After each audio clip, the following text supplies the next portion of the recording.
C'est bien connu, la liberté n'a pas de prix. Et pourtant, si, la liberté a un prix.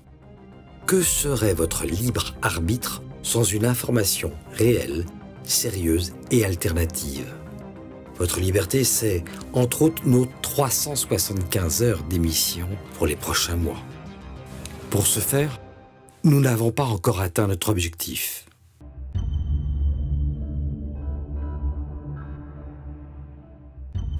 Libéralisme des mœurs, politique migratoire, politique sanitaire, politique étrangère, vous savez bien que vous ne pouvez pas compter sur les médias de la désinformation pour vous forger une opinion. Pourtant, eux, ils ont votre argent. Alors pour une fois, choisissez où va une toute petite partie de votre argent. Et en plus, les 2/3 sont déductibles des impôts. Alors oui, la liberté a un prix.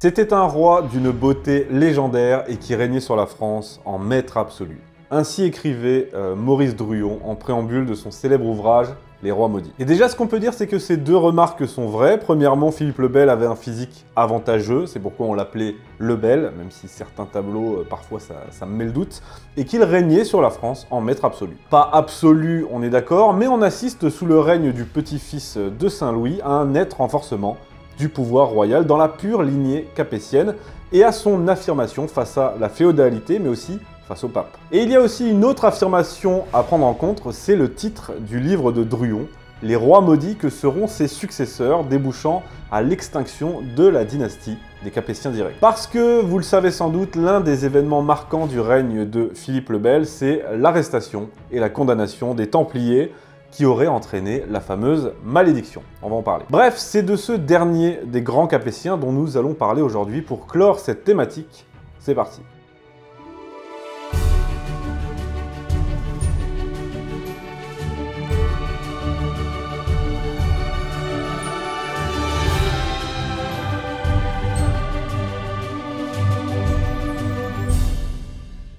Je l'ai dit, Philippe IV dit le Bel est le petit-fils de Saint-Louis. Il accède au trône à l'âge de 17 ans en 1285, à la mort de son père, Philippe III, et tout comme son grand-père, il prend directement les choses en main. Il jouit tout comme lui d'une autorité naturelle, mais disons qu'il n'a pas du tout la même sagesse que Saint-Louis, ça va se confirmer, et c'est pourquoi l'une des premières choses qu'il va faire est de tenter de choper la Guyenne aux Anglais. Pour ça, il prend un prétexte, une querelle entre des marins de Normandie et de Bayonne, pour convoquer le roi d'Angleterre, qui est son vassal, qui ne vient pas, et du coup, il lui confisque ses terres. Je sais, c'est pas incroyable comme méthode, mais moi, je valide. Sauf que le comte de Flandre, qui dépend de la laine anglaise pour son industrie textile, prend le parti du roi d'Angleterre. Du coup, Philippe le Bel le fait venir à Paris, soi-disant pour discuter, l'emprisonne et fait occuper la Flandre. Ouais, Philippe le Bel, je vous l'ai dit, il est pas du tout comme Saint-Louis en matière de politique. Il tient plus de Philippe Auguste sur ce plan-là. Mais ça tourne mal, les habitants de Bruges se révoltent, ils massacrent la garnison française le 18 mai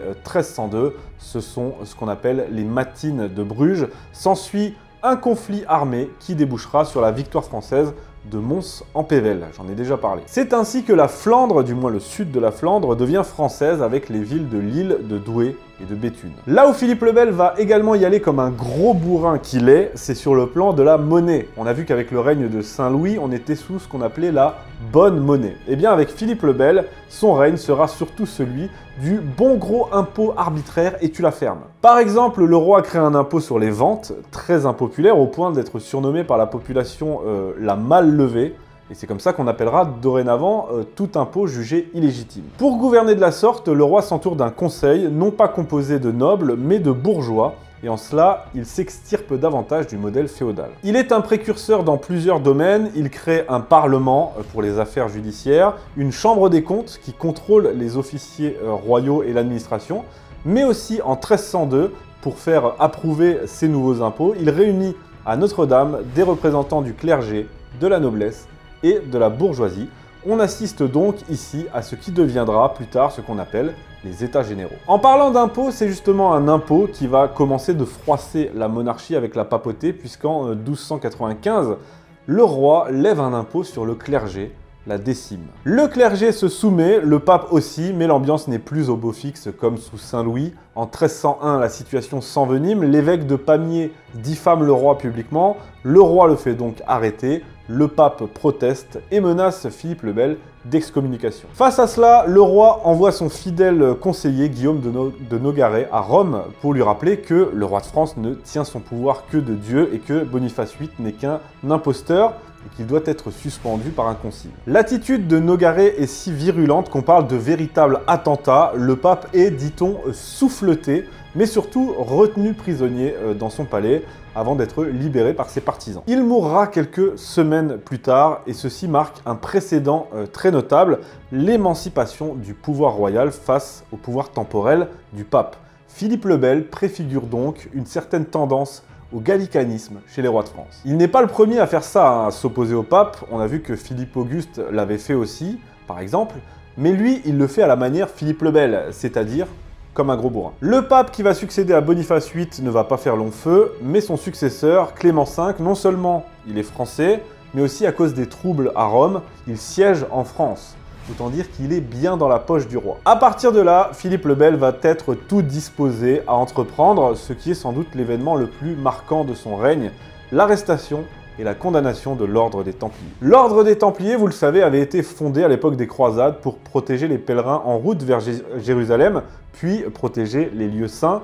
Sauf que depuis Saint-Louis, les croisades sont finies. Tous les Templiers sont donc rentrés dans leur commanderie, notamment en France. L'ordre est extrêmement riche, mais n'a plus vraiment de légitimité. Et c'est pourquoi il va commencer à devenir impopulaire dans l'opinion et que des rumeurs de satanisme et de débauche vont circuler. C'est du pain béni pour le roi qui, le 13 octobre 1307, fait arrêter tous les Templiers du royaume.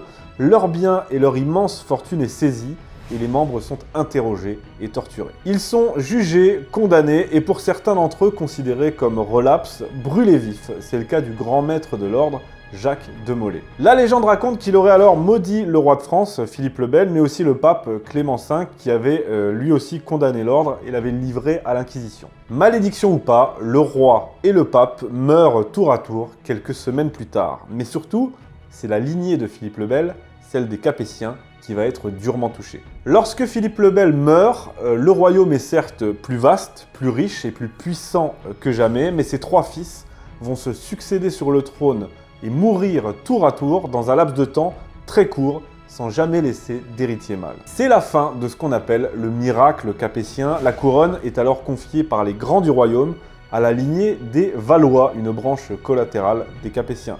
Mais la fille de Philippe le Bel, Isabelle, était mariée au roi d'Angleterre. Ce dernier va alors réclamer la couronne de France pour son fils. Ce sont là les débuts de la terrible guerre de 100 ans. Merci à tous, j'espère que l'épisode et la thématique vous ont plu. On se retrouve la semaine prochaine pour un nouveau numéro de La Petite Histoire. Salut!